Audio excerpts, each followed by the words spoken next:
Assalamualaikum warahmatullahi wabarakatuh. Perkenalkan, nama saya Adelvina Harahap. Saya dari kelas 12A Manajemen Logistik. Saat ini saya akan mempresentasikan studi kasus pada mata kuliah Manajemen Persediaan. Untuk soalnya saya akan bacakan sebagai berikut. Diketahui produk A memiliki BOM, MPS, dan data inventory yang ditujukan pada gambar dan tabel di bawah ini. A, lead time-nya 1, kemudian untuk memenuhi A dibutuhkan H sebanyak 2 dengan lead time 1, dan J sebanyak 3 dengan lead time 1.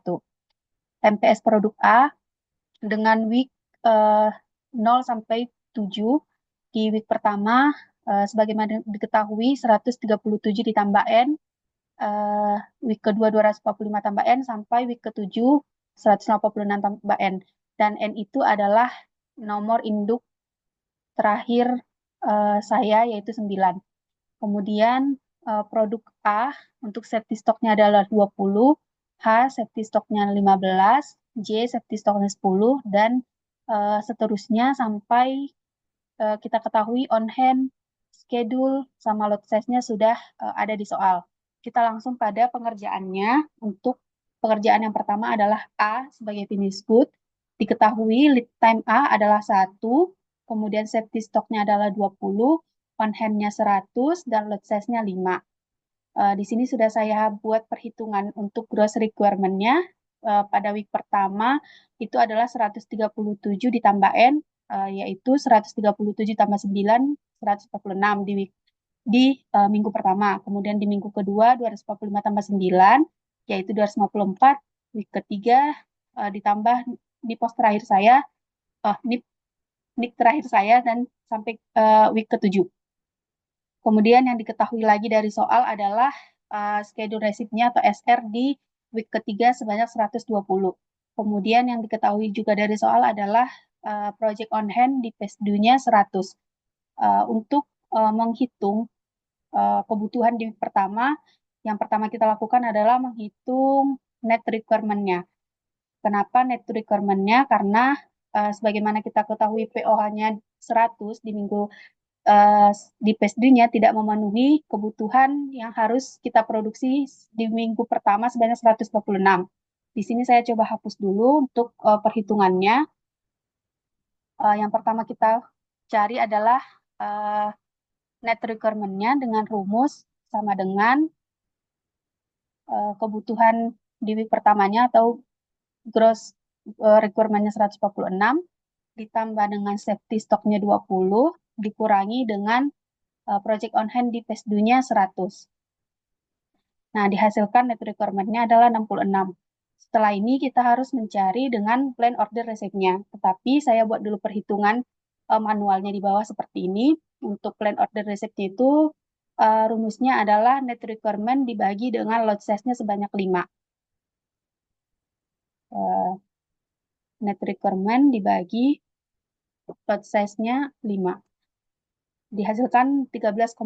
Nah, 13, ini harus kita bulatkan ke 14 karena lot size-nya itu 5. Jadi kalau kalau tidak bulat tidak bisa. Kemudian di plan order receipt-nya ini rumusnya adalah sama dengan yang sudah kita bulatkan, pembulatan 14 dikali dengan lot size-nya 5, 70. Nah, sesuai dengan soalnya, lead time-nya adalah 1, sehingga plan order receipt-nya rilis di week pertama itu adalah 70. Kemudian, untuk project on hand-nya, bisa kita cari dengan rumus project on hand di past due-nya 100, ditambah dengan plan order receipt-nya 70, kemudian dikurang dengan gross requirement-nya. Nah, ini perhitungan untuk week pertamanya. Diketahui project on hand-nya adalah 24, net requirement 66, dan plan order receipt-nya 70. Dan plan order release-nya adalah 250. Nah, untuk mencari di week kedua sampai ke-7 sebenarnya sama saja rumusnya seperti yang sudah saya jelaskan tadi.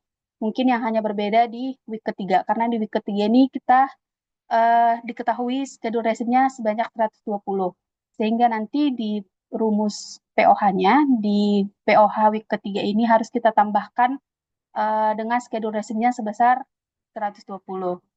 Mungkin saya akan contohkan di sini rumusnya sama dengan eh,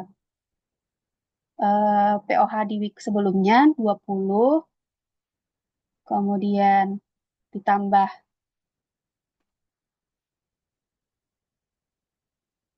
plan order resepnya, dikurang gross requirement-nya, ditambah schedule resepnya.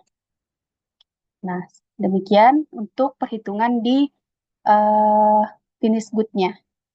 Dan selesai sampai ke week ke-7 sesuai dengan permintaan dari soalnya. Kemudian, setelah itu kita harus mencari juga part yang dibutuhkan oleh A, yaitu H dan J. Hanya kita turunkan dari plan order release-nya sebagai gross requirement di part H.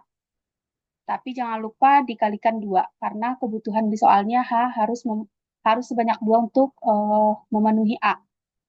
Kemudian rumus yang lain juga sama saja, perhitungannya di week kedua ini dia tidak perlu karena dari POH-nya itu masih terpenuhi. Kemudian kita cari juga J, di mana J itu kita turunkan juga dari plan order rilisnya dari A yang ini ke J, tapi dikalikan sebanyak 3. Di sini sudah saya buat perhitungannya. Nah, kemudian kita dapat ketahui yang lain-lain sampai week ke-7 itu perhitungannya sama seperti yang uh, di atas. Nah, hasil dari output MRP-nya di sini dapat kita ketahui produk A phase due-nya 70 di minggu pertama kita harus memproduksi 250, di minggu kedua 60 sampai dengan minggu ke-6 195. Kemudian di komponen H-nya phase due-nya 324, di week pertama kita harus memenuhi 120, untuk komponen J juga sama, komponen H dan J di week kedua itu tidak perlu kita penuhi karena